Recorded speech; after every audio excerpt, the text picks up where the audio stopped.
আগামীকাল 16ই ফেব্রুয়ারি ঢাকার রাজপথে বায়তুল মোকাররম গেট থেকে আমরা প্রতিবাদ সভা এবং বিক্ষোভ মিছিলের ঘোষণা দিয়েছি। ভোট গ্রহণকালীন সময়ে ভোট কেন্দ্রগুলো ভিজিট করতে গিয়ে আমরা যেটা দেখেছি, সেখানে অসুস্থ পরিবেশ বিরাজমান ছিল নানা ধরনের। এখানে জাল ভোট হয়েছে, প্রচুর কালো টাকার ছড়াছড়ি হয়েছে এবং কোথাও কোথাও হুমকি ধমকি, সন্ত্রাস, মারামারি অথবা হামলার ঘটনা ঘটেছে। ইলেকশন ম্যানিপুলেশন করার কিছু কার্যক্রম আমরা লক্ষ্য করেছি। যেমন কোন কোন কেন্দ্রে কর্তব্যরত অফিসারও নিজেরা ব্যালটে সিল মারার কাজে তো ছিলেন বলে অভিযোগ আছে। দলীয় কর্মীরা সিল মেরেছেন, অভিযোগ আছে। নির্বাচন শেষ হলো 4:30টায়, নির্দিষ্ট সময় অনুযায়ী 7:30টায় শুরু হয়েছে। 2 থেকে 3 ঘন্টা পার হওয়ার পরও দেখা গেছে ভোট কাস্টিং আশানুরূপ ছিল না। আবার শেষ দিকে কিছু কিছু কেন্দ্রে যে ভোট কাস্ট হয়েছে, 4:20-এর মধ্যে যে রেজাল্টটা রেকর্ড আমরা পেয়েছি, পরে পূর্ণাঙ্গ রেজাল্ট হওয়ার পরে দেখা যাচ্ছে সেই সেম কেন্দ্রে অস্বাভাবিকভাবে ভোট কাস্টিং দেখানো হয়েছে। সব মিলে ইলেকশন ভোট গ্রহণের প্রক্রিয়ার মধ্যে এই ত্রুটিগুলো লক্ষ্য করা গেছে।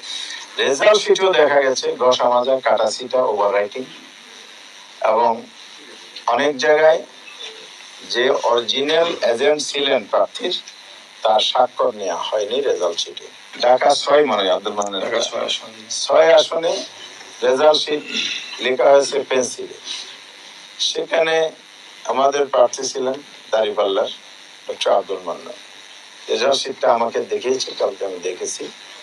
সেখানে আমাদের এজেন্ট মুসলিম ছিলেন, নামে তো মানুষ বোঝা যায়, কিন্তু এজেন্টের নাম লেখা আছে একজন হিন্দু ভদ্রলোকের নাম। এজেন্ট নাম পরিবর্তন যে হয়ে গেল, তাহলে এটা রেজাল্ট শিটের বৈধতা কি? সে রেজাল্ট শিটে তো আমাদের প্রার্থীর স্বাক্ষর নাই, অন্য একটা স্বাক্ষর লিখে দেওয়া হয়েছে। এরকম ত্রুটিপূর্ণ রেজাল্ট শিটও আমাদের কাছে আছে। 32টি আসন চিহ্নিত করা হয়েছে স্বল্প ভোটের ব্যবধানে। এখানে আমাদেরকে হারিয়ে দেওয়া হয়েছে, এটা আমাদের প্রার্থীদের বক্তব্য।